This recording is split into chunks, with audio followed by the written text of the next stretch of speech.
عصر بخیر. بینده هستم مدیری ارشد شبکه عنتر اشغال و اما مشروح اخبار. نصف ایران به دست اسرائیل. ای یه چرده تو بخون. چرا بخونم؟ کی اونو نوشته؟ تو فقط بخون. هر شب مثل سگ پاسخته شوی 16 بار اصلا میریم تو چال و در میم. چه این نصفش گرفتیم؟ چی میفهمم؟ خبره بگو. یه خبره یا فیلم هندی؟ خبر بعدی بخونم. افسانه‌ای به نام F-35 ایران در حسرت شکار.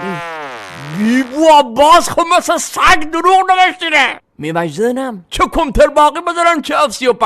یه خلبانی هم اسیر کردن نه. آخه حیف از برادر خلبانمون. مسک زنی بیده ده احتمالا همونجا شی کنه. وقتمون تموم خبره بخونا. خب تمام ارتش‌های دنیا در حیرت از عملکرد بی‌نقص گنبد آهنی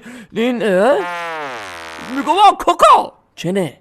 تایس آشپلا دیدیه؟ نه چنه؟ همون گنبد آهنینه در ابعاد کوچکتر. یعنی میخوای قدرت مان زیر سوال بیاری؟ ما خوبون زیرشیم ریمونم راست نویمون. وقت اینگیزم تو تنظیم خبرن عنتر اشغال.